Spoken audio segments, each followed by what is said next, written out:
בוקר טוב. בשם Hashem, נעשה ונצליח להגדיל תורה ולהדירה בתכלית של יראת שמיים. Aujourd'hui, nous sommes le mercredi 10 du mois de Av. Zéou. Le 9 Av est passé, c'est derrière nous. On a fait un shiur sympathique, 2h30 de shiur pendant... C'est très bien. T'as kiffé pendant 2h30, pendant Tisha B'Av, t'as kiffé. Rappelle-toi de tes paroles, t'as kiffé pendant Tisha B'Av. Hashem Ishmor Verachem. Mais c'est vrai qu'on a parlé donc de l'Aïn Rapon. Merci beaucoup. 2h30 de cours de 4h30 à 7h. Avec Baruch Hashem, beaucoup de monde à la synagogue, c'était vraiment un kiff d'avoir... voilà. T'étais là toi hier? T'as aimé le cours? T'as kiffé ta race? À Sourli, tu sais que... Alors le Rav Gobert la veille qui a fait un shiur à ce qui paraît bombe atomique. Et le lendemain... C'est un problème. Top. Il y en a un qui vient de Gimel qui m'a dit, il n'y a pas comme cette synagogue. Zachinu Baruch Hashem, je voudrais aussi remercier et dédier ce shiur pour tous nos soldats, ceux qui sont blessés, qui sont restés à l'hôpital, l'élévation de ceux qui sont partis pour, qui auront le srout de dire devant le trône divin, je suis parti pour le peuple d'Israël, c'est quand même un mérite qu'on ne peut pas ignorer. Et puis surtout ceux qui nous soutiennent aussi, Bezrat Hashem, Im En Kemachen Torah, et aujourd'hui on a besoin de beaucoup d'argent, surtout que je ne voyage pas ce voyage en France jusqu'à après les fêtes. Donc ceux qui peuvent aider ta voix, l'Embracha Bezrat Hashem, vous avez un compte PayPal qui est Kacher la Méadrine, et qui Bezrat Hashem nous permettra de pouvoir évoluer avec nos 22 Avrechim ici présents. Quoi qu'il advienne, aujourd'hui on fait la paracha de la semaine, Bezrat Hashem, parce que je suis absent quelques jours, donc on fait la paracha de la semaine, et deux halachot, le Sefer Amidot, et on y va. Adam, je ne t'ai pas vu rentrer. Unique au monde. J'aimerais qu'un jour la caméra se tourne sur Adam. Mizvat aseh lishbot me'avodat ken haaretz v'avodat eilan b'shnat hashivya'i shene'emar b'vayikra b'shavta haaretz shabbat l'Hashem. On nous parle ici, Bezrat Hashem, des doigts de la Shemitah. On va commencer un petit peu les étudier pour nous préparer à cela, à savoir celui qui a un jardin ou qui n'a pas, qui a tout simplement un pot avec des fleurs dessus. Est-ce que oui ou non il peut le mettre dessus, si c'est en dessous du ciel ou en dessous du toit de la maison? Quels sont les dynimes dans ce domaine? On n'aura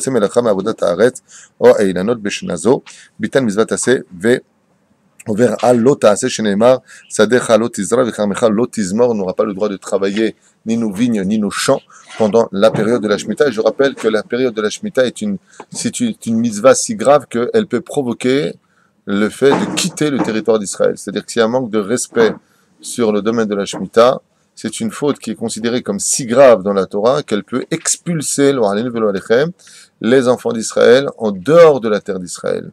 De l'importance, Bezrat Hashem, d'avoir cette émouna hors du commun qu'on appelle la Shemitah, Shimshon, qu'on appelle la Shemitah, afin, Bezrat Hashem, de pouvoir la Gdil Torah la Dira, d'avoir confiance en Hashem, et comme on le voit pour le Maaser, où une personne a travaillé de tout son cœur pour pouvoir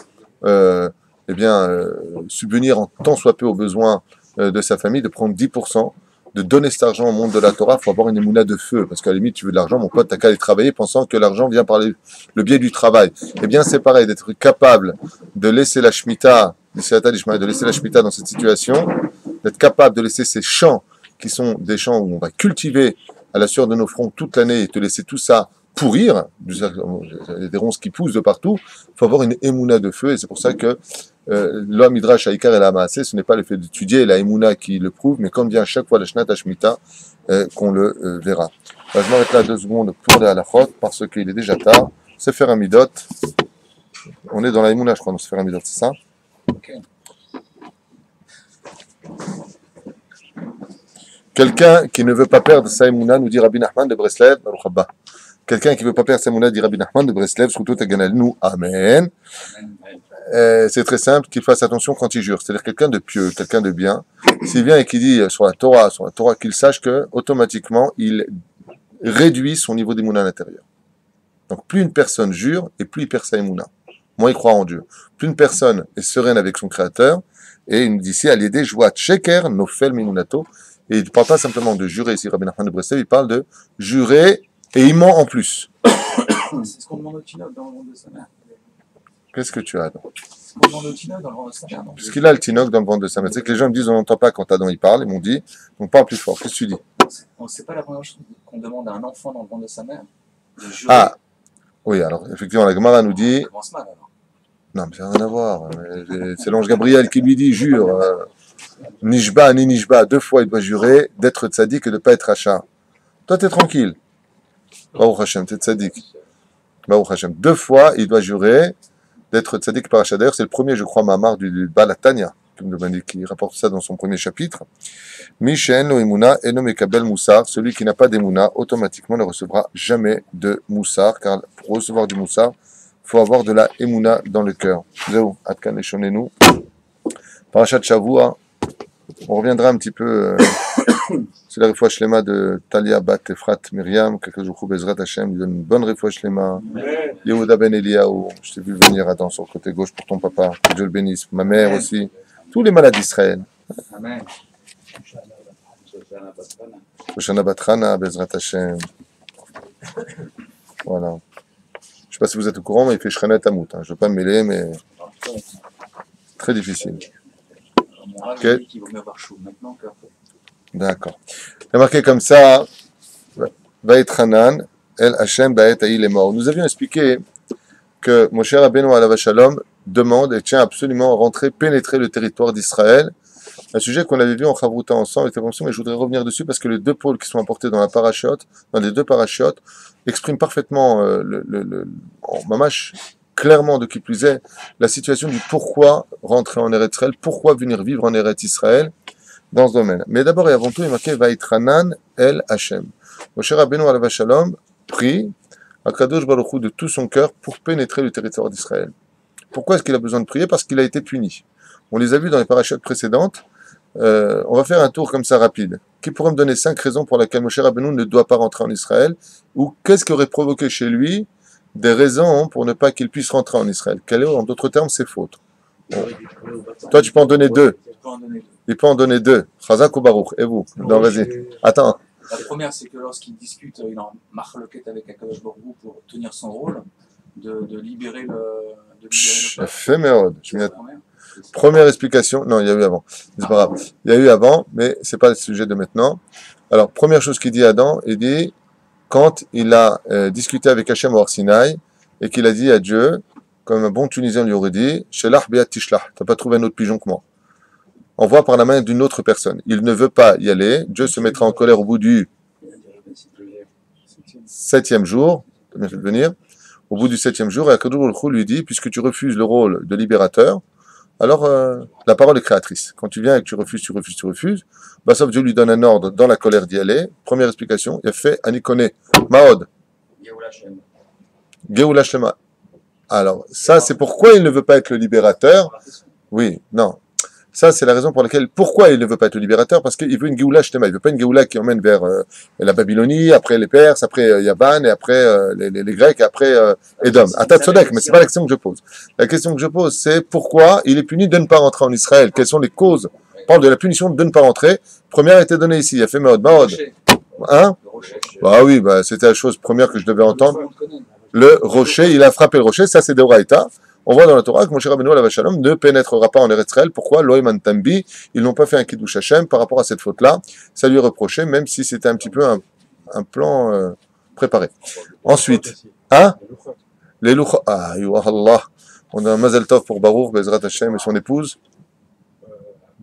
Barbara, oui, parce que si tu ne te rappelles pas du nom de ta femme, ça va le faire. La belle-mère? Luna. Ouh, allez, il a tardé pour lui dire Luna. Un grand Mazel Tov, parce que c'est la bar mitzvah de son fils ce soir, Bezrat Hashem. Mesha Tova. Alors, qu'est-ce que tu es en train de dire, toi? Est-ce qu'il a été puni pour ça? Je n'ai jamais lu en 30 ans un moindre midrash. Au contraire, il est char Korach. Au contraire, il est récompensé à un tel degré que c'est lui qui devra retransposer la Torah parce qu'il a su faire exactement ce qu'il fallait faire. Mais Chila Migvodo, si c'était un jeu, tu aurais... Non, c'est pas valable. Mahod, nous, il y a plein de raisons. Pour la manne, non? Qu'est-ce qu'il a? Quand ils ont respecté qu'ils voulaient manger de la viande. Alors, c'est les autres qui se plaignent et c'est lui qui rentre pas. Ouais, mais c'est pas. On n'a pas le temps. Dès qu'il sort d'Égypte. Hein? Non. Non, ça c'est le peuple d'Israël qui ne rentrera pas en Israël. Donc on voit que la punition la plus grave dans la Torah, c'est quand même incroyable. Hein. Mais la punition la plus grave, c'est tu n'iras pas en Israël. C'est-à-dire que tu veux punir quelqu'un en Galoute, tu dis attention, tu ne vas pas en Israël. D'accord? Bon, il y a plein de raisons à cela qui sont données et je m'attendais à ce que vous ne les citiez d'une autre façon. le Yamsouf. Non, bon, laissez tomber. On va quand même un petit peu avancer parce que c'est pas le sujet du cours. C'est juste pour voir un petit peu si vous connaissez les raisons pour lesquelles Moshe a besoin de prier 515 tfilot. Eh bien, les raisons qui sont citées, en d'autres termes, sont le fait que Moshe Rabbeinu alav shalom ne se soit pas reconnu en tant qu'hébreu quand les filles les sœurs de Séphora, son épouse, l'accueille dans la tente et il dit à Yitro, la fille de Yitro répond donc Ine ish mitzri asher etzilanu me mitzraim bidei haroim, voici l'homme égyptien qui nous a sauvé des mains des roïm, des bergers. Et Moshe Rabbeinu à ce moment-là ne réagit pas, il ne se reconnaît pas comme étant un hébreu. Et pourquoi c'est lui reproché? Aré Béhémet, il est mitzri. C'est comme si on dit tiens, voilà un français. Bah oui, je suis français dans le sens où je suis né en France, je parle couramment cette langue, c'est Sfat M, que je le veuille ou pas. Et Moshe Rabbeinu le reproche. Et pourquoi Béhémet on lui reprocherait une chose pareille? Parce que Akadosh Baruch Hu a besoin toujours de créer une situation de comparaison.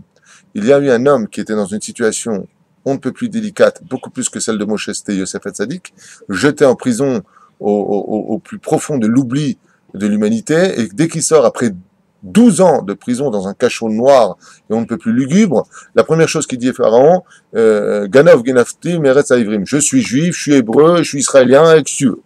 Quand quelqu'un est marié, quand il a des enfants, quand il a reçu des factures de gaz, d'électricité, son souci, il se passe à un autre degré. Si maximum il a une chute, comme c'est marqué dans la Gemara à propos de Rav, c'est rouge. Ah pardon. Donc à propos de Rav, qu'une fois il était en train de juger une situation, l'histoire d'une almana, et l'almana était tellement belle qu'il a interrompu le jugement, enfin il a attendu vite la fin du jugement, il a quitté le Bet Mishpat, le Bet Din, il est parti vite voir sa femme, pour ne pas fauter. Pourquoi? Quand tu es marié, tu fautes pas? Non, mais c'est ce qu'ils disent les Charedim, ils disent pas qu'on ne veut pas faire l'armée, on veut pas tomber, perdre notre émouna, on veut pas perdre notre Hirat Shamaim. La reine, dans ce qu'il avait expliqué là-bas, c'est que qui c'est qui part volontiers dans les camps militaires israéliens, ce sont uniquement ceux qui sont mariés avec tous les tampons de tous les rabbinim de Merak. Il n'y a aucune marque sur le sujet. Et c'est même l'accord qu'ils ont proposé au gouvernement qui va absolument engager, dire, il n'y a pas de problème, prenez tout avrer qui est marié, prenez-le. Lama ou Loïpol. Lui, c'est sûr qu'il tiendra. Mais si vous nous prenez nos jeunes qui ont 18 ans, ils n'ont pas de force pour tenir. Ils n'auront pas assez de force pour se battre. C'est légitime, non? Ainsi donc, il dit le Rav Kook, Zatzal, Moshe Rabbeinu alav shalom ne pouvait pas rentrer en Israël. Pourquoi? Parce que la Torah qu'il avait en lui était si grande que la terre d'Eretz Israël n'aurait pas pu la comprendre. Je ne sais pas si vous comprenez ce que je viens de dire. C'est comme si tu veux rentrer 1 litre d'eau dans un verre de 50 millilitres. Ça déborde. Moshe Aya Igia Bedarga, ou Kibel Torah Misinai, et après il n'a plus que la retransmettre à Yoshua. Et Yoshua aux Ekenim, Neviim, Bechenazader, Knesset Agdola. Il y a eu une transmission. C'est un Mahamar qui a été donné. Il y en a d'autres qui disent que non, si Moshe Rabbeinu alav shalom était rentré en Eretz Israël, ça aurait été la mort des enfants d'Israël. Et pourquoi? Parce que Moshe Rabbeinu reconstruisant le temple de ses mains, lui il serait rentré. Alors, qu'est-ce qui se serait passé? Asrut shel Moshe Rabbeinu n'aurait pas permis à Dieu de tuer et de détruire le Beth Amikdash. Parce que c'est Moshe qui l'a fait. Moshe a tellement de mérite qu'il ne peut pas le détruire. Sur qui va taper s'il n'y a plus de pierre? Sur les enfants d'Israël. Donc il aurait mis la vie des enfants d'Israël en danger. Explication qui disent qu'il n'est pas de la tribu de Yehuda, alors comment il aurait pu rentrer? Le Mashiach, parce qu'il était le Mashiach. Alors, Mistadrim Advarim.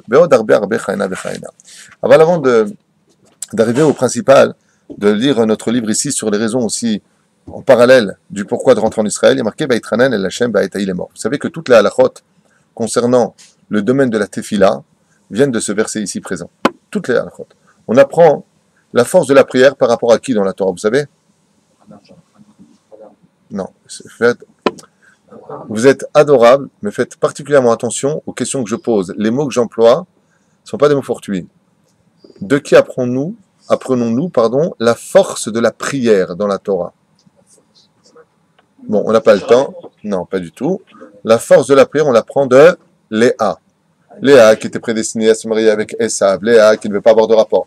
Avec sa force de prière, elle avait tellement pleuré qu'on apprend d'elle qu'elle a changé tous les mazalotes. On avait parlé de ça. Ça veut dire qu'elle s'est mariée avec Yaakov avant sa sœur qui était prévue depuis Maaseh Bereshit. C'est elle qui aura le maximum de tribus. Elle a 6 enfants qui viennent de ses entrailles, plus Dina.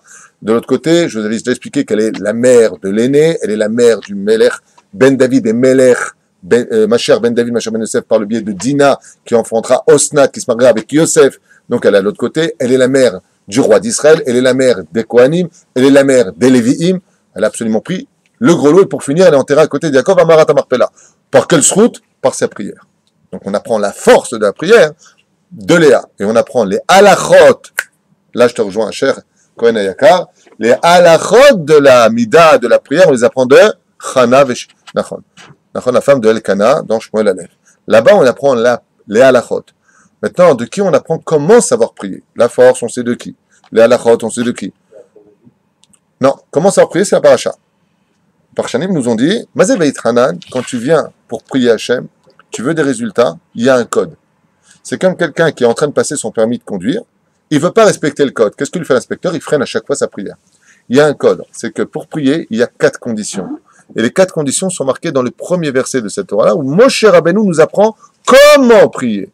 Non pas la force, puisqu'on voit qu'il n'y arrive pas, et non pas les halachot, mais les conditions de la prière. Petit 1, Vait Hanan. Quand tu viens prier à Dieu, tu dois venir avec la tête vers le bas, le cœur vers le haut, et une soumission absolue. Vait Hanan, Hanina. Quand quelqu'un est condamné, qu'est-ce qu'il dit? Je vous en supplie, je vous en supplie. Comment il est à la tête en bas. Vait Hanan, petit 1. Quand tu rentres dans ta Amida, si tu veux que ta prière soit entendue, viens pas la tête haute parler avec Hachem. Tu descends le profil, hein, tu te la ramènes pas trop, et oui, mais moi je comprends pas, je fais la tzedaka, je fais, comme disait Rachamim, si tu as fait la tzedaka, c'est que Dieu t'a envoyé l'oseille. Donc, t'agit toda l'Hachem, chez Cholta la asot. Comme je dis souvent aux gens qui se plaignent tout le temps, je paye et je paye et je paye et je paye. Je dis, dis-moi, dis merci à Dieu qui te donne les moyens de payer, au lieu de dire je paye, je paye. T'agit toda machesh lecha, qu'aider les kabel odioter, pour recevoir plus. D'abord, Vaitranan, petit 1, petit 2, El Hachem, vers Dieu. Pourquoi vers Dieu? Parce que ta Amida, si tu es dedans et que tu demandes à Dieu des choses dans Shema Kolenu ou ailleurs, ouais, Bonne Yerushalayim, et que ton esprit, il n'est pas vers Dieu, il est vers où? Les courses, la banque, les gosses, les machins. Le mec, il est occupé à autre chose. Il y a marqué Aleph, Vaet Hanan, Bet, et Hachem. Troisième condition, Baet Haï. Mazé Baet Haï. Pas quand tu veux, tu pries. Mincha, une fois, il fait à 2 heures, une fois à 3 heures, une fois au bureau, une fois à la synagogue, une fois à droite. Baet Haï. À quelle heure je prie? À la même heure. Si je prie Mincha Gdola, c'est Mincha Gdola. Si je prie Mincha Hors cas d'exception, hein, bien sûr. Avel, Mazé Baetaï, en ce temps-là, Moshe Rabbeinu, il priait tout le temps, il avait ce qu'on appelait, c'est la raison pour laquelle, derrière Hagav, je vous dis une parenthèse importante, sachez que il n'est pas possible de devenir pieux dans la Torah, mais qu'il veut devenir kadosh. Sachez, je vous le dis à voix haute une fois pour toutes, sachez-le, vous pouvez tout essayer. Hein. Il est impossible d'être un serviteur de Dieu si tu n'as pas de hitbodedut dans ta vie. Même pas 1 minute par jour, c'est impossible. Tu veux servir Hachem, à ta chayav le hitboded im Hachem. Chayav, hitbodedut, c'est pas l'amida. C'est d'avoir rendez-vous à une heure fixée. Rabbi Nachman de Breslev enseigne que ce rendez-vous-là, il est tellement important qu'il dépasse le niveau de l'ikboa et timbatora. Je ne sais pas si vous comprenez ce que je viens de dire, il y a que lui qui aurait pu dire ça, moi j'aurais jamais dit. Rabbi Nachman de Breslev, il dit, tu es obligé, par exemple, si à 2 heures du matin, tu décides de rencontrer Hachem, alors à 2 heures du matin, pendant un quart d'heure, tu veux rencontrer Hachem, tu te mets dans ta Amida, tu connais le Mishpat, Odaya et Bakashot, c'est comme ça que ça se passe. On demande 3 niveaux différents. D'abord, se juger soi-même, se remettre en question, ensuite remercier Hachem pour tout ce qu'il nous a donné, ensuite demander à Hachem ce qui nous manque pour mieux le servir. C'est un rendez-vous qui est extraordinaire. J'ai posé la question à 3-4 personnes qui le faisaient de façon fixe, dont un qui s'appelle Meir. Et il a rendez-vous avec Hachem tous les jours à son heure, il fait 1 heure de doute. Il m'a dit, écoute, c'est très simple. Je n'ai jamais passé quelque chose que j'ai demandé à Dieu que j'ai pas eu. La hitbodedut, c'est plus que tout. Ici, il nous dit Baet Haï. Moshe Rabbeinu avait l'habitude de l'hitboded im HaKadosh Baruch Hu. Baet Haï, il avait son rendez-vous. Alors comme aujourd'hui, pour certaines personnes, le rendez-vous avec Hachem se fixe au niveau de Shacharit Mincha Yarvit. Alors au moins que ici, par exemple, commence au dos à 6h20. 6h20, c'est pas 6h25. Hors cas d'exception. C'est pas. Mais si je viens maintenant, une fois je fais le net, une fois je fais une 6h20, une fois je fais le net, 6h20, c'est valable? Baet Haï, il y a marqué Doraita, marqué dans la Torah, Baet Haï. Troisième condition, pris à heure fixe. Tu as ton rendez-vous avec Akadosh Baruch Hu. L'hiver, vous fixez par rapport à l'été, l'été par rapport à l'automne, l'automne par rapport au printemps, hein, bien sûr. Ça se décale. Aval Baet Haï, Shilizman, Tfila, Bezesham Palelim. Mon Rav, Hachem Shrevechaye, ou le Rav Eric Garbian, j'ai entendu qu'il avait énormément pleuré pendant. Mon fils qui était là-bas, il était. Yehuda était là-bas, il m'a dit Aravari Bacha Shaot al Gabe Shaot. La prière a duré extrêmement longtemps, parce qu'il pleurait beaucoup la perte du temple. Pourquoi je parle de lui? Parce que chaque fois qu'on est les mêmes à une Brit Mila, ou des choses comme ça, bon, pas de palel, non. Un imit palel, il fnait, samouk lechashecha. Il prie, il n'y a pas d'exception avec lui. Il prie, mincha ktana, le mincha gdola. Je viens, Gondarav, on a besoin, c'est pas loup. Il fixe son temps à lui, comme ça. Et la dernière condition, attention, je fais un examen après, vous allez me le redire. Les morts. Mazé les morts.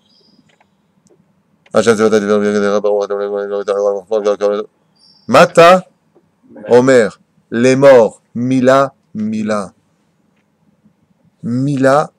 Vous êtes dans un verset, vous avez les 4 conditions pour qu'une prière soit reçue. C'est le mode d'emploi, sachez-le. Petite 1, viens soumis devant Hachem. Commence pas, et moi, Hachem, c'est fata, et je sais prier, je fais entendre ma voix. Comme souvent, le Ravarié, il dit, quand il entend des chazanim, c'est des bar mitzvot, ils amènent des chazanim. Tu vois le mec, mon gars me fait des clins d'œil. À la fin, je dis, Makar arabe. Il m'a dit, celui-là, il prie devant un rideau. Je lui dis, pourquoi? Il m'a dit, parce que tu crois qu'il ferait le malin devant Hachem? Pendant 3 heures. Tu crois qu'il ferait le malin devant Hachem? Michel Hachem ou Roaed. Pendant 3 heures, on lui fait de l'opérette. C'est pas comme ça compris. Askonem Kol, tu viens soumis devant Hachem. Ensuite, tu pries devant Hachem. Shivite Hachem les Negditamid. Ensuite, un temps fixe. Et pour finir, mot par mot, les morts. Là, je connais par cœur. Attends, Omer. Mila. Veza alacha lanu. Et les kavanot, alors on doit les avoir dans le quelle partie? Dans la 4 Les morts, dans le mot les morts. Quand tu prononces les mots, aujourd'hui, grâce à Dieu, il a un sidour extraordinaire, c'est qu'au-dessus de chaque mot hébreu, tu as la traduction. Moi, j'ai toujours dit la meilleure façon de faire, enfin, c'est ma façon à moi de voir les choses. Hein. Tu apprends ta Amida par cœur en français, tu sais ce que tu dis. Une fois que c'est fait, tu passes à l'hébreu. Une fois que c'est l'hébreu, Bezrat Hashem, tu finis par comprendre ce que tu dis. Parce que très souvent, vous allez voir que si vous prenez un livre en français et que vous lisez ce que vous allez lire en français, qui est la traduction absolue de l'hébreu prononcé, je dis ça, moi. Alors c'est bête qu'après 20 ans, 30 ans de tchouva, le mec, il ne sait pas ce qu'il raconte au bout de 20 ans, 30 ans, c'est pas possible. Imagine que dans le travail, tu prends quelqu'un qui travaille pour toi, au bout de 20 ans, 30 ans, il n'a pas encore compris. Qu'est-ce que tu le fais? Il vire. Dieu ne nous a pas viré, tu vois. Hashem, ata achilota le'arot et avdecha godlecha yatedecha chazaka asher mi'el b'shamim ba'aretz me'asher ya'aseh kema'asecha v'gvorotecha. Rashi HaKadosh nous dit de cette façon-là, shtabar vitalish molad, Omer Rashi, vazeh vetran en Hanoun bechol makom ela leshon matanat chinam afalpi sheyesh lahem tzadikim litot b'maasem hatovim en mevakshim et hamakom ela matanat chinam.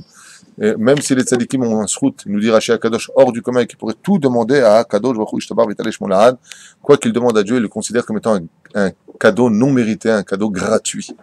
ושאמר לו והכנותי את אשר אחרון דבר אחר זה אחד מהצהרת שונות שנקרא תפילה. Bon, il dit ici que Beit Hanan fait partie des 10 mots qui composent le mot, qui traduisent le mot prière en français. Et donc, je voulais en arriver à ce que nous enseigne ici Rashi sur le domaine de pourquoi il voulait rentrer en Israël. Puis, Nexera, Xera, Amar, Mimechal, Namati, l'eau.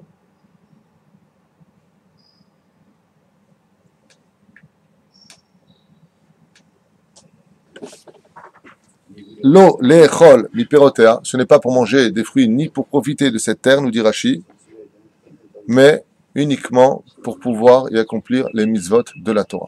De là, il y a quelque chose quand même très important qui doit revenir un petit peu sur l'accent à mettre sur le fait de venir en Eretz Israël. Eretz Israël, ils disent pas pour profiter du pays que je veux venir, même si on sait que Eretz Israël, comme on l'avait lu dans le Sod HaChashmal, c'est le seul pays au monde où toutes les terres qui existent dans le monde dans lequel on vit, que ce soit les montagnes, le désert, les fleuves, que ce soit les océans, tous les étangs, tout ce que l'on peut trouver dans des pays, les uns après les autres, se retrouvent en Israël. Tu veux Chamonix en Israël, tu l'as. Tu vas dans le Golan pendant la période de l'hiver et tu te retrouves au Har Hermon. Et là-bas, effectivement, tu peux avoir l'impression de te retrouver dans les Alpes. Tu veux le côté, la jungle amazonienne, tu vas dans le Golan. Tu vas dans le Golan, je l'ai fait, je te conseille de le faire si tu te régales. Ah oui, absolument, dans la forêt du Golan, c'est magnifique, avec exactement comme la jungle des ruisseaux, des araignées, des serpents, des arabes, il y a tout là-bas. Mamash, NBZ Shumbaya, même vous faites du karting là-bas, vous avez déjà fait le rafting, je ne sais pas comment vous appelez ça. Ouais, moi je me suis pris une ronce là-bas sous l'œil, c'était très sympathique. C'est cher et en plus c'est sympathique. Tu reviens, t'es crevé et mouillé en plus, parce que l'eau ça mouille. Bien, on arrête nos blagues à 2 francs. Quoi qu'il advienne, c'est vrai que tu as l'impression d'être en plein Amazon en train de ramer. La seule différence, c'est que c'est vachement plus petit au niveau de la taille. Voilà. Donc, Moshe Rabbeinu nous dit, Lo pachad velo yoter, je ne veux pas rentrer si ce n'est que pour y pratiquer la Torah, car vous savez que, comme le précise le Rambam dans un de ses commentaires, 80% des mitzvot de la Torah se pratiquent Be'eretz Israël, que en Eretz Israël. Alors, les raisons pour lesquelles on doit rentrer, pour la Shemitah, en d'autres temps, puis même à part cela, les Korbanot, le Bet Amikdash, les Maasrot. C'était un danger pourquoi Moshe Rabbeinu a insisté. Moshe Rabbeinu, un petit peu, si je peux me permettre, c'est la maman d'Israël.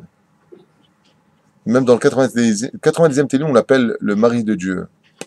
Pour comprendre de quoi on parle. Et pas le mari de Dieu, le mari de la Shekhinah. Tu fais là Moshe Isha Elokim. Bon. Mais Moshe Rabbeinu, Alav Shalom, il veut faire du forcing avec Hachem. Il sait qui il est et c'est ce qu'il vaut. C'est quelqu'un donc de vraiment humble. Parce qu'il sait qui il est et c'est ce qu'il vaut. Il sait que s'il rentre, il peut amener la Géoula et mettre un... Moshe Rabbeinu, contrairement à ce qu'on pense, il lutte contre le premier degré d'Hachem. Il faut le savoir. Il est pratiquement jamais d'accord avec Dieu, Moshe Rabbeinu. Dieu dit, non, je veux pas que tu rentres. Je lui dis, Ravlach, Altosef Daber Elai, arrête de me saouler, lui dit Hachem. Arrête de me contredire. Je sais pas, moi, Dieu vous dit, vous devez aller à un mariage. Il y a une voix qui sort des cieux, vous savez que c'est des cieux, hein, c'est pas un haut-parleur. Ne va pas. Vous y allez ou pas? Non. Adam, il répond le premier, non. Dieu lui dit, Yaoul dit, Shmat Klemi, va pas. Moi, je dis, oh oui, Seigneur. Ouais, tu vois, Dieu il me parle, en plus, je suis heureux. 515 prières. Ouais, c'est comme ça que tu me fais, tu m'as fait sortir du pays d'Égypte. Moi, j'avais rien demandé là-bas, je t'avais dit envoie par qui tu veux. Et moi, tu m'as demandé de les faire entrer pour les rentrer en Israël. Jusqu'à ce qu'il va utiliser le stratagème de l'esclave qui veut rester avec le 7e année avec son maître, comme la Shekhinah elle rentre. Donc, comme ça, tu es obligé de me prendre. Toutes sortes de stratagèmes dont on a parlé l'an dernier sur cette paracha. Donc, toutes sortes de stratagèmes qui vont, lâche-le. Jusqu'à ce que je lui dise, arrête maintenant, clart. Il se dit, même Dieu, il peut plus. C'est quand même incroyable. Il contredit. Lui, ce qu'il veut, c'est faire du forcing. Ça veut dire quoi faire du forcing? Il veut rentrer pour que la Géoula, il a un tel amour du peuple d'Israël, il veut rentrer pour que la Géoula soit définitive en Israël. Je sais ce que je peux faire. Je sais que je peux y rentrer. Il y a une zéra aussi. On voit que les Israéliens qui ont vécu en Égypte, ils ne pouvaient pas rentrer en Israël. Il aurait fait l'exception, lui. Pourquoi? Il n'a pas fait la Shonara, lui, non? Il n'a pas fait la Shonara. Sa mère était rentrée ou pas? Sa mère, Yochebed est rentrée, Batia est rentrée, Yitro est rentré. Et puis Yoshua bin Nun, on l'a vu la semaine dernière, et puis Caleb ben Yefouné, qui eux n'ont pas fait la Shonara. Moshe Rabbeinu, je vous ai déjà expliqué pourquoi il ne pouvait pas rentrer, je reviens dessus à toute vitesse parce que c'est quand même une explication que vous connaissez, mais qui vaut le coup d'être entendue. Il y a une marloquette dans la Gemara entre Rabbi Eliezer et Rabbi Akiva. À savoir, est-ce que le Dor des A, donc, est-ce que la génération du désert, oui ou non, a le monde futur? C'est vraiment une question qui est posée. Il y a une marloquette. Rabbi Akiva dit que non, et Rabbi Eliezer dit que oui, je t'ai eu. D'accord? Rabbi Eliezer, il dit, oui, vadaï qu'ils ont chelek l'olam haba, et Rabbi Akiva dit, en lahem chelek l'olam haba, ils n'ont pas de monde futur. Donc, je vous ai déjà expliqué qu'il n'y a aucune marloquette dans la Torah. Il faut comprendre le raisonnement de l'un et de l'autre, car on peut avoir, en regardant le même objet, deux façons de le définir différentes, ça dépend d'où tu te tiens. Et la réponse est simple. S'il n'y avait pas eu Moshe Rabbeinu, Rabbi Akiva tzodek. Mais comme il y a Moshe Rabbeinu, Rabbi Eliezer tzodek.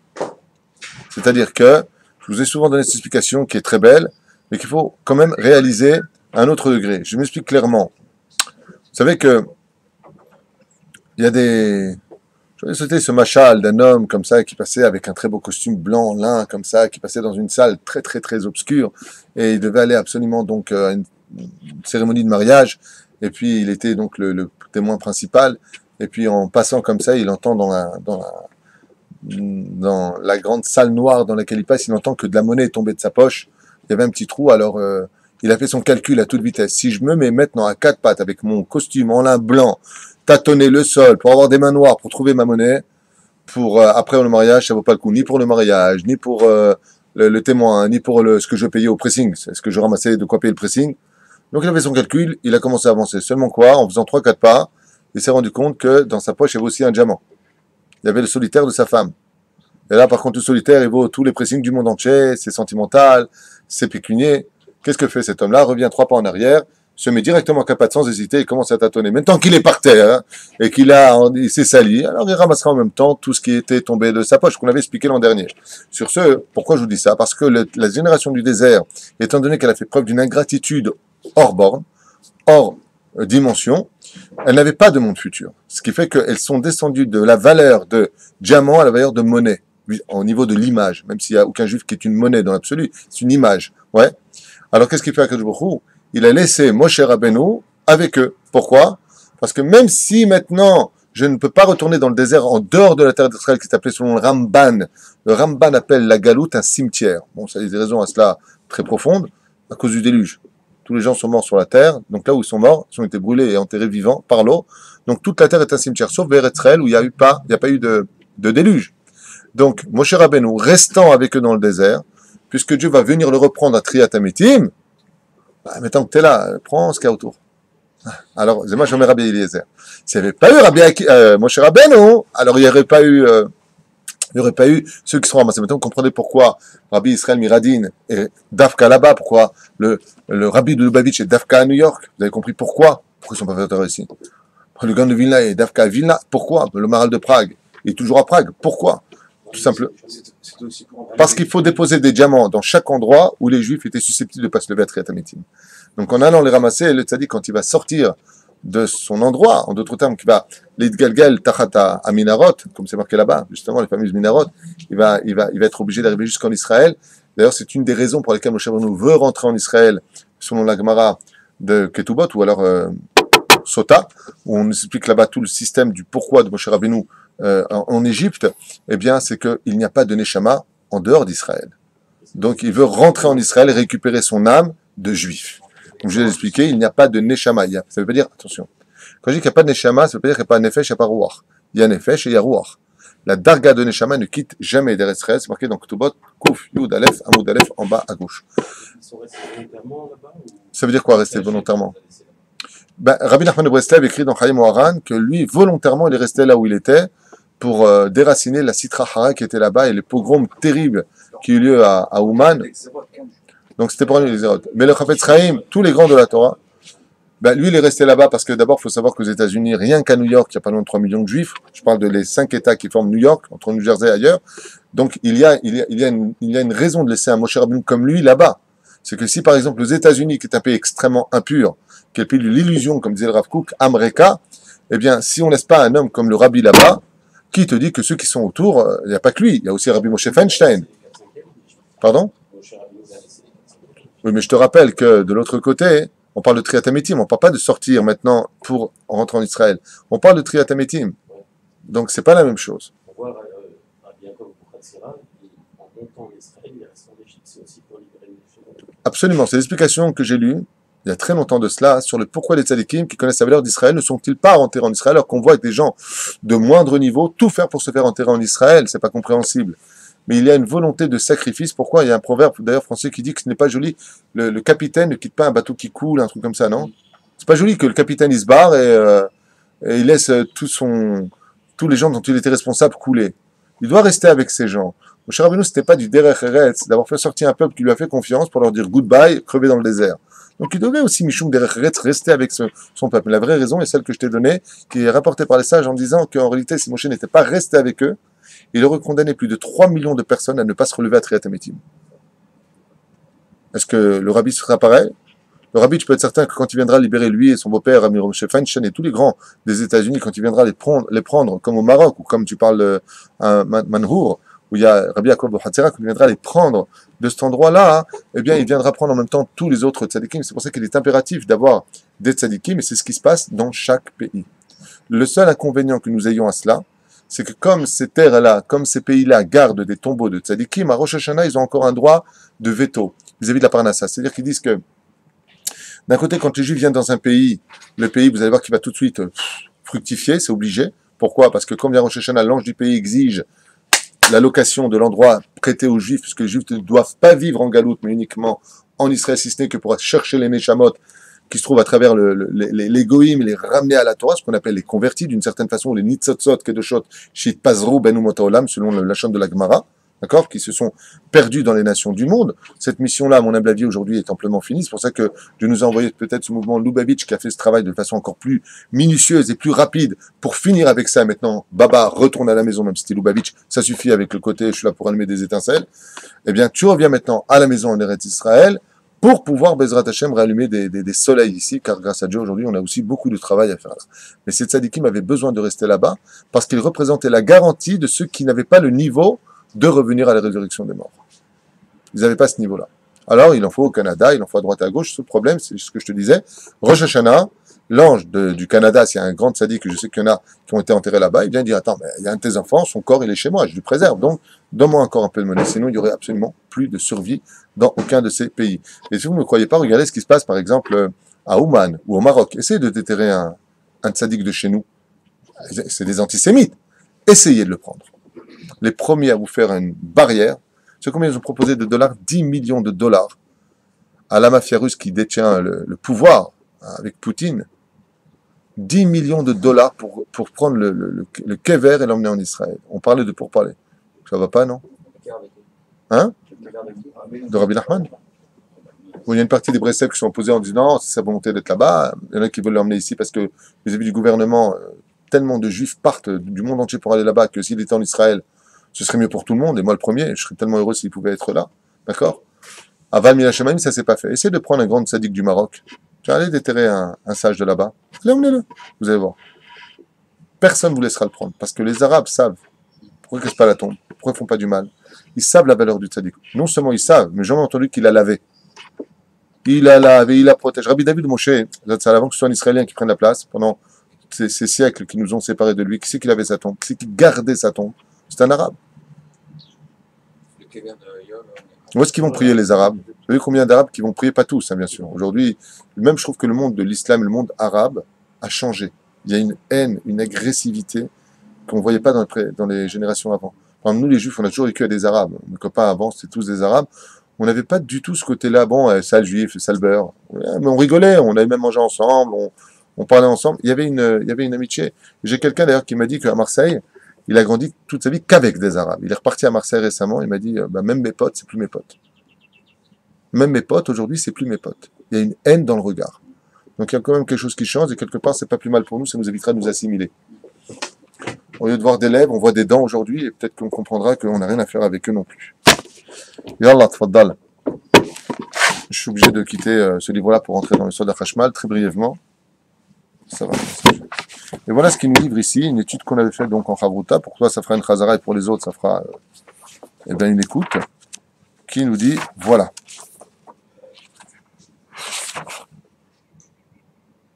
Oui. Moshe Rabbeinu ratza lekanes l'Eretz Israël kevan sheyada sheze yavi et hageoula hashlema lechlali Israël. Bon, voilà la raison que je vous ai donnée. Il la ramène ici lui-même. La raison pour laquelle il voulait absolument rentrer en Israël, c'est vous qui avez dit ça? C'est parce qu'il savait que s'il rentrait en Israël, il apporterait la geoula shlema. Donc, c'est par rapport à ta question de tout à l'heure, où je te dis que lui, il fait un peu le forcing avec Dieu. Dieu lui dit rentre pas. Mais si, je veux rentrer. Parce qu'il sait que lui, il peut amener la geoula finale. C'est-à-dire, en d'autres termes, par exemple, Rabbi Nachman de Breslev, si je peux me permettre une comparaison qui est fortement à faire, hein, quelque part, lui qui se dit être le plus grand de tous les tzadikim de toutes les générations confondues, il dit que tant qu'il était vivant, si je ne me trompe pas dans les années, c'est ou 22 ans ou 27 ans, je ne me rappelle pas, mais dans le gros livre marron qui est un chef-d'œuvre à lire, là-bas il dit que pendant 27 ans, tant qu'il était vivant, le réformisme n'existait pas sur Terre. C'est-à-dire qu'il a maintenu une situation où l'assimilation était au minimum de son potentiel. Dès qu'il est mort, ça a explosé. Mais il a retenu cela. Comme par exemple, à l'époque de Rabbi Hanina ben Dossa, le monde ne se comportait pas bien. C'était des orgies, ça n'allait pas du tout.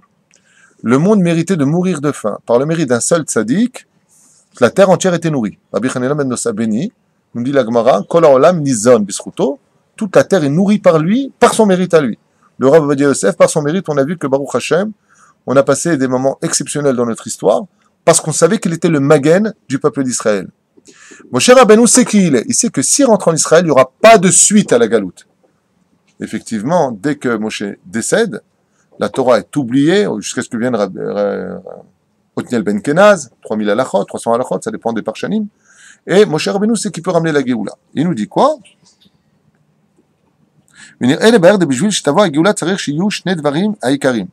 Car il savait le secret de la Géoula, et on sait que la Géoula peut et doit intervenir par deux biais qui sont les suivants. Petit 1, Kodem Kol, Tzarech Shekol Klal Israël Yasut Tshuva. Petit 1, il faut maintenir le peuple d'Israël dans la Teshuva. Donc je vous mets en garde dès maintenant, faites attention à de grands rabbanim, je ne suis pas Mezalzel Bahem, mais faites attention à cette nouvelle Torah, cette nouvelle tendance, je dirais peut-être comme ça, plus prudemment, qui n'est pas généralisée bien entendu, mais il y a certains rabbins qui veulent faire croire au peuple d'Israël qu'aujourd'hui, de vivre en Israël, c'est suffisant, et que la Torah, c'est devenu les marges de l'histoire. La Torah, c'est bien, mais d'abord tu vis en Israël. Faites attention à cela, car Eretz Israël n'existe que pour y vivre la Torah. Il y a même un rav qui a dit récemment, on n'est pas venu en Israël, je pense que vous l'avez entendu, un rav que j'aime beaucoup, ceci étant dit. On donne pas de nom, il a dit, on n'est pas venu en Israël pour faire des yeshivot. Il n'y a pas une plus grosse bêtise qui n'ait jamais été dite de la bouche d'un rav que c'est une chose pareille. Je ne comprends pas comment il a pu sortir une phrase pareille de sa bouche. Baramin Hashem Shmor Virachem de dire des choses pareilles. De l'autre côté, même si il y a deux éléments qui interviennent dans le monde d'Israël, qui est la spiritualité et la matérialité, je vous rappelle qu'il faut travailler les deux mondes en Israël, il n'empêche que Bevadaï qu'en Israël, il faut beaucoup de yeshivot. Parce que si tu viens en Israël, c'est pour étudier la Chochma d'Israël, la Torah d'Israël, qui n'a rien à voir avec la Torah de la Galoute. L'olishkoach et zé. Donc, Bevadaï, que si tu viens en Israël, c'est d'Avka pour te battre et devenir un homme pieux. Car le mode d'emploi du service divin, c'est la Torah. Et cette Torah-là n'est pas remplaçable par aucun sionisme, ni aucun délire d'une pseudo-avodazara de la terre d'Eretz Israël. Je ne sais pas si vous comprenez les mots que je suis en train de dire, mais il faut les comprendre avec mesure. Je dis bien pseudo-avodazara de la terre d'Israël. Faites attention à cela. On doit aimer Israël, on doit aimer notre nation, on doit, Baruch Hashem, et avoir de la reconnaissance pour notre État qui nous donne, Baruch Hashem, ce magnifique pays. Mais si tu fais passer la terre d'Israël avant la Torah, si tu fais passer la terre d'Israël avant les mitzvot de la Torah, et que de croire qu'un Chiloni, ici, ou une personne, quoique j'ai expliqué dans le cours qu'il n'y a pas de Chiloni, puisque celui qui vit en Israël est comme si il avait accompli les 613 mitzvot de la Torah. Donc je fais attention aussi à mes mots. Mais juste pour que l'on comprenne que si le corps c'est Israël, il ne faut pas oublier que l'âme d'Israël, c'est l'étude de la Torah. Et comme le dit la Mishnah, c'est ce que j'avais dit d'ailleurs devant le micro, n'oubliez pas qu'on parle depuis tout à l'heure d'Israël, mais la terre d'Israël nous vomit si on ne fait pas les 4 mitzvot principales, si on entrave les 4 avérotes, principales, qui sont Avodazara, Shfrut Damim, Gilou Yarayot et Shmitat Haaretz, donc on les avait déjà cités, faites très attention, parce que la terre d'Israël peut en arriver à Batarki, Haaretz et Yoshbea, même si le mot Taki, vous savez c'est quoi Taki en hébreu? Pas Taki les cartes, hein, Taki. Taki, vomi, mais c'est aussi le lettre de Torah, Kedusha, Eret Israël, c'est les initiales. Torah, Kedusha, Eret Israël. Torah, Taf, Kedusha, Kouf, Taki, Yud, Israël, Aleph, Eretz. Alors on veut te dire par là, si tu veux pas être vomi, tu as intérêt à étudier dans la Kedusha la valeur d'Eretz Israël. Et là, Bezrat Hashem sera un juif accompli. Donc faites attention, mesdames et messieurs, Bémet, faites très attention à ça, de ces rabbanim qui viennent vous prendre la tête avec toutes sortes de blabla, et je le dis à voix haute, qui n'ont pas de référence. Qui n'ont pas de référence. De dire qu'on n'est pas venu en Israël pour faire des yeshivot, je demande juste une chose. Si tu dis une chose pareille, amène tes références. Quel est le grand qui est derrière toi pour dire de telles idioties? Qui est le grand qui... Comment tu peux dire des choses pareilles? Mais c'est pas ce qu'il veut dire, je connais très bien ce rab. C'est un tzaddik. C'est pas du tout ce qu'il veut dire. Moi, je comprends très bien son langage. Mais parce que j'ai du réka derrière moi, je peux me permettre de comprendre ce qu'il veut dire, jeter l'épluchure et prendre le fruit. Parce que ce qu'il dit n'est pas idiot quelque part. D'accord? De venir ne pas comprendre la valeur d'Eretz Israël, de comprendre que la poussière d'Eretz Israël, ça va au-delà de tout entendement. On ne comprend pas la vraie valeur de ce pays parce qu'on ne le vit pas encore. C'est une chose. Mais ne confondez pas tout parce que des oreilles sensibles ou alors un peu ignorants du monde de la Torah pourraient prendre ça pour compte et croire que lui, ici, avec sa gonzesse qui est Nida, qui n'est même pas mariée, qui va avec, ou qui fait des bêtises, qui va en boîte de nuit, mais attends, c'est la boîte de nuit d'Eretz Israël. T'es malade ou quoi? Moi, j'ai un livre qui est derrière, je vous invite à le regarder, ça s'appelle Minchat Yehuda de Rabbi Yehuda Ptaya, ou alors d'autres ouvrages qui ont été écrits sur ce livre-là, des gens qui ont vécu en Israël, et au contraire, les Chachamim nous disent celui qui fait une faute en Israël, c'est considéré comme 2. D'accord? Si c'est à Jérusalem, comme 3. Si c'est dans la vieille vie, c'est comme 4. Plus tu t'approches du roi, plus tu payes cher. Donc faites attention, faut pas fauter en Israël, faut pas salir ce pays, parce qu'il ne nous appartient pas. Il appartient à Dieu, et donc on se doit de le respecter, c'est un héritage qui se mérite. Sur 3 choses d'homme de bras souffrir, une d'entre elles, Eretz Israël. Bien, donc pourquoi on doit rentrer en Israël?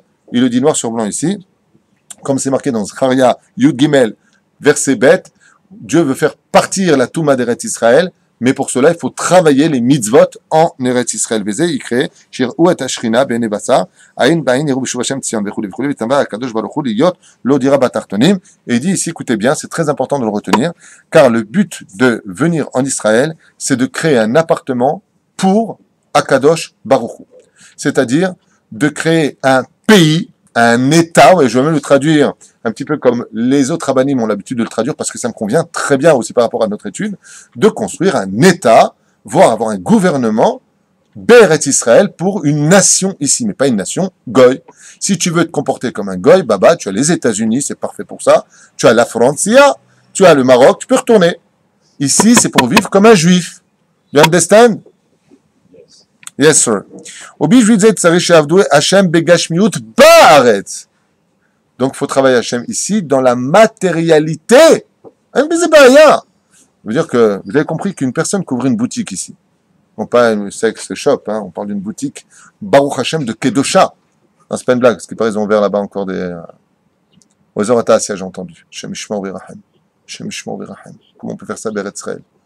Va à Paris pour ça. Pigalle là-bas, tu fais un là-bas en plus. C'est parfait. Tu viens ici, tu nous mets de la touma. Vous savez quel guinné vous croyez que la personne qui a ouvert ça, oh mais j'ai vécu en Israël. Il a mis une mezouza en plus à l'entrée. Voilà, il me dit il a mis une mezouza à l'entrée. C'est que je chope, une mezouza à l'entrée. C'est avant d'aller faire Zera Levatala, d'abord ton mezouza. Shem Ishmael Virahem. Bechol Advarim Gashmiim. Kedugmat, Harisha, Azriya, labourer la terre d'Eretz Israël, c'est une mitzvah. Ouvrir une belle boutique en Eretz Israël, c'est une grande mitzvah. Quelqu'un qui ouvre une conditoria, Bezrat Hashem, qui fasse l'Alia, il ouvre une belle boulangerie française. Et on rentre dedans, on voit que c'est propre, une belle boucherie. Bezrat Hashem, quand je dis française, parce que les gâteaux français sont bons, hein, c'était l'allusion. Flan à sucre s'il te plaît. Donc, essayez, c'est très bon. Hein. À partir de ce moment-là, quand tu rentres dans quelque chose de beau, d'ailleurs, tu le vois chez les gens. Au Hashem, quand tu arrives à l'aéroport de Ben Gurion, c'est beau Israël, 70 ans d'existence presque, c'est magnifique. Les routes, c'est magnifique. Un bel hôtel, c'est magnifique. Une belle maison, juste fais attention à l'hôtel, que ce soit séparé, les piscines séparées. Alors c'est vraiment magnifique. Sinon, à quoi lever la valine? C'est toute la différence. Tu peux avoir une belle maison, seulement chier les Hachem Ishtabar Shemolad. Parce que ce que veut Hachem, c'est qu'on lui fasse un appartement ici sur terre. Et la preuve en est, il a voulu le Beth Amikdash fait de belles pierres, de zahav, de l'or, de l'argent, du bronze, de l'étain. Tous les plus beaux matériaux étaient au service divin, parce que Dieu veut qu'on lui travaille la matérialité dans le monde le plus spirituel qui est Eretz HaKodesh. Donc, est-ce que si je viens maintenant pour venir en Israël, travailler la terre d'Eretz Israël, ou pour justement relever un peu mes manches, et à travers mon étude de Torah, chercher aussi à travailler sur la Svara de Rabbi Ishmael dans Maseret Brachot, oui, c'est moutard. Non seulement c'est moutard, mais tu es quelqu'un de considéré comme pieux. De l'autre côté, quand j'arrive dans la paracha de Ekev, il dit, En Eretz Israël chasera kloum, dans ce que je vous ai dit tout à l'heure, sachez qu'en Eretz Israël, il ne manque rien. Tous les fruits du monde y sont, toutes les terres du monde y sont. Israël est un pays parfait car c'est le pays que Akadosh Baruch Hu a choisi pour lui. Dieu, il a créé, il sait ce qu'il est en tant que créateur du monde, il sait exactement pourquoi il a choisi la terre d'Eretz Israël. Et les Chachamim nous disent ici, comme c'est marqué dans Masechet Yoma, P Aleph, ça veut dire page 81, Amoud Bet, sache qu'en Eretz Israël, il ne manque rien. Tout ce que tu peux aller chercher ailleurs se trouve déjà ici. C'est à toi de le découvrir. Pas tout à Kavana, Bagmara, Eretz Israël, Yeshboa, et Kol Suga, Perot, Ayarakot, tout ce qu'on peut y enjoindre. Les roches à Afar, Eretz Israël, vraiment Eretz Israël, roche et Afar, chez Baolam. Alors ici, rapport des Pérouchim très sympathique, on n'aura pas le temps de faire, en disant que Eretz Israël est la tête de tous les autres pays. D'où est-ce qu'on sait ça? Puisque Adam Arishon, quand il a été créé de toutes les terres. Il rappelle ici, par exemple, roche, Afron Tevel, Zo Eretz Israël, que la tête d'Adam Arishon a été faite avec la terre. Vous savez qu'il est sorti de la terre. Il a été fait avec la terre d'Eretz Israël, qui est la tête. À part chez Baran, Roche, Kaloul, Kol Agouf, Adam Arishon, Goufo, Mi Babel, le corps est venu de la terre de Babylonie. Le Roshom Eretz Israël, Ve'evara, Mish'ar Atzot, tous les autres, les bras et les pieds de Adam Arishon ont été pris avec toutes les autres terres. Vous savez pourquoi d'ailleurs il y a eu besoin de faire ça? Pourquoi y aurait-il eu besoin pour créer le corps d'Adam Arishon, qui, à ce qui paraît, faisait 100 mètres de haut? Mais pourquoi il y aurait eu besoin de créer un golem, une espèce de poupée de terre, avant que Dieu insuffle la vie? Pourquoi de tous les pays? Voilà la réponse. Quand on les enterre, pas très atémétim. Parce que si Dieu n'avait pas créé l'homme de tous les pays, alors la terre aurait rejeté l'enfant qui n'est pas de lui. Donc en créant Adam Arishon, il a pris de tous les pays de la terre des Chachamim, afin que si tu le déposes, il y ait un semblant d'une mère adoptive dans la France, les États-Unis, et quand tu es enterré en Israël, tu retournes vraiment donc chez ta mère. C'est pour ça que les Parshanim nous ont dit, sache une chose, quand tu enterres un corps de juif dans la terre d'Eretz Israël, c'est comme si tu as déposé un enfant dans les bras de sa mère. C'est le machal qui est fait. Tu retournes vraiment dans les bras de ta maman, celle qui t'a mis au monde, c'est la terre d'Eretz Israël. Et donc il dit ici, dans Fraïpé, que toute la kavana d'Eretz Israël, c'est d'y travailler d'Afka le côté spirituel. Et pourquoi? Il dit parce que d'un côté, il y a la Shrina qui ne bouge jamais du côté de la Maharavi, et que, comme on l'a vu tout à l'heure, ce n'est pas pour profiter du pays, ni pour manger des fruits d'Eretz Israël qu'on vient, même si en cela il y a de grandes mitzvot à accomplir, mais tout simplement pour y travailler la spiritualité, puisque si en Galou tu ne peux atteindre que le niveau de Ruach, imagine quel niveau tu puisses atteindre en Eretz Israël. Et moi je voudrais finir avec ça, puisque l'heure est venue de nous quitter maintenant. J'aimerais vous poser une question, à savoir, d'après vous, quel niveau peut-on atteindre en Eretz Israël? Pourquoi Moshe Rabbeinu voulait tellement rentrer en Eretz Israël? Quel niveau le plus élevé un juif peut-il atteindre? Non, non. Le cinquième niveau. Le cinquième élément, non. Damarishon, non. Non, soyez sérieux, on parle des niveaux spirituels. Le plus haut degré qu'un juif puisse atteindre ici, il a fait Meod. C'est prophète. Pourquoi? Alors, tu as très bien réagi, tu as fait un tac au tac que j'attendais parce que sinon c'était pas possible. C'est pour que vous n'êtes pas là si tu n'avez pas répondu. Bravo Maurice. Eh bien, Bevada, que Moshe Rabbeinu est prophète. Alors pourquoi tu dis qu'il veut rentrer en Israël pour être prophète? Il est déjà prophète. Moshe Rabbeinu est prophète par rapport au fait d'être le prophète de celui qui emmène vers Israël. Comme Yecheskel qui en sortant des territoires d'Israël fera des prophéties, mais les prophéties qu'il fait sont pour Eretz Israël. Mais du livre de Yona, on apprend qu'il n'y a pas de prophète en dehors de la terre d'Israël, puisque lui, quand il veut fuir Dieu, écoutez bien ce que je dis, quand tu veux fuir Hachem, tu quittes le pays. Tu veux quitter Dieu? Tu veux ne plus sortir des yeux de Dieu? Dieu remplit le ciel et la terre de son kavod. Mais il y a marqué que les yeux de Dieu sont Bereshit Hashana Vadachrit Hashana. Où les yeux de Dieu sont dans quel pays? Uniquement sur la terre d'Eretz Israël. Les yeux de Dieu, Dieu n'a pas d'yeux, hein, c'est une métaphore. Ne regarde que le pays d'Israël. Donc Yona, quand il n'a pas voulu obéir aux yeux, absus révélateur, aux ordres divins, quitte le territoire d'Israël. Il veut monter sur un bateau de Haïfa qui l'emmènerait en dehors d'Israël pour aller où d'ailleurs? À Tarshish, qui n'est autre que la Tunisie d'époque. Vous savez que la Tunisie est un des premiers pays qui a été créé, puisque il y a marqué que quand Noach est sorti de la Teva avec ses fils Ham, il y a l'Afrique. L'Afrique, c'est pas l'Afrique c'est pas le continent africain, hein, c'est la Tunisie. Premier nom de la Tunisie dans la Torah, Zafrika, Derech Hagaf, pour ceux qui ne savent pas. Désolé pour les Algériens et les Marocains. Il n'y a aucune marloquette sur ce sujet, il y a Tikoujik. Non, la Torah n'a pas été donnée ni en Tunisie, ni au Maroc, ni en Algérie. Baruch Hashem, elle a été donnée dans un endroit neutre pour que tout le monde puisse y accéder. Aval, pourquoi je vous dis ça? Parce que, en Eretz Israël, si Moshe Rabbeinu qui était prophète, en dehors d'Israël, qu'est-ce qu'il aurait été ici? La Géoula, lui, toute seule. Ça veut dire qu'il aurait dépassé un degré que personne ne peut comprendre. C'est pour ça qu'il y a des rabbanim, comme par exemple Rashi, qui n'est pas monté en Israël. Pourquoi Rashi n'est pas monté en Israël? Parce qu'il avait atteint un tel degré, disent les Parshanim à propos de Rashi, que s'il était monté, il aurait pu être prophète en Israël. Et comme le peuple n'était pas digne de son dévoilement, donc il n'a pas pu monter en Israël. Peut-être le Rabbi aussi. Bon, il avait roi HaKodesh, s'il était monté en Israël, il aurait été prophète. D'accord? Beaucoup de gens pensaient que le Rabbi, contrairement au mouvement Lubavitch, n'était pas le Mashiach. J'en faisais partie, moi je pensais qu'il était Bémet Eliyahu Hanavi. Pour moi, le Rabbi était Eliyahu Hanavi. Pas le Melech Mashiach Davka, mais Eliyahu Hanavi. Celui qui devait annoncer. On attendait sa venue en Israël. Aval Ulo Ala. Top Kol Echad Imadea Shelo, qui vivra verra. C'est pas important. Juste pour comprendre un petit peu la valeur d'Eretz Israël. Donc, pourquoi est-ce que les Juifs aujourd'hui doivent, venir en Israël? Et c'est ce qu'il veut lui. Jusqu'à maintenant, je t'ai rencontré parce que tu étais avec nous dans le désert. Mais j'ai rencontré quelle Shekhinah? Celle du bas. En venant en Eretz Israël, on rencontre vraiment un Kadosh Baruch Hu. Comme on l'a lu dans le Soda Hashmal, quand tu viens en Eretz Israël, tu marches sur ce pays-là, tu marches sur le Sefer Torah. Tu marches vraiment à la rencontre d'Akadosh Baruch Hu dans tout son état. Ici, tu peux vraiment rencontrer Hachem. Tout celui qui vit en Chutz Laaretz, comme si il n'a pas de Dieu, c'est comme si il n'a rien dans l'absolu, si ce n'est que il y a pas Hachem qui disent que une synagogue, c'est aussi Eretz Israël. Quand tu vas voir Rabbi Nachman de Breslev, un Ouman, il dit je suis Eretz Israël. C'est vrai qu'il y a des parenthèses, mais il faut savoir une chose. Aucun pays ne pourra remplacer notre petite Jérusalem. Aucun territoire, ni New York, ni Manhattan, ni New Jersey là-bas. Parce qu'il habitait Rabbi. Ah, Brooklyn, New York, Sarcelles, la petite Jérusalem. Jérusalem est irremplaçable. Eretz Israël est irremplaçable. On ne fera jamais de pays d'Israël, ni en Ouganda, ni en Chine, ni ailleurs. Chas vechalila vechas. C'est pas une question de foyer juif, contrairement à tout ce qu'on peut penser. C'est tout simplement que Dieu ne quitte jamais le territoire d'Israël. Et que si tu veux rencontrer la vraie spiritualité, c'est ici que ça se passe, puisque tu ne peux pas être prophète, c'est-à-dire rentrer en direct lien avec Akadosh Baruch Hu, si ce n'est que dans les frontières d'Israël. Et c'est cette Torah-là que mon cher Rabbeinu a voulu goûter. Avant de mourir, il dit à Hachem, même que je meure, les oiseaux m'épicorent et ils vont en Israël, laisse-moi, dans leur estomac, pénétrer le territoire d'Israël. Laisse-moi goûter à la Kedusha de la terre d'Eretz Israël. Et Ser Kedoshot, il faut savoir qu'Eretz Israël a un libre arbitre et qu'elle a une Kedusha Atzmit. Contrairement à ce qu'on pense, il faut savoir qu'Eretz Israël a une Kedusha Atzmit. Cette Kedusha Atzmit vient de qui? Du peuple d'Israël. Pourquoi?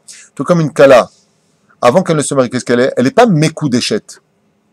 Aval, quand vient le Khatan et qu'il lui met la bague, Mekoudeshet.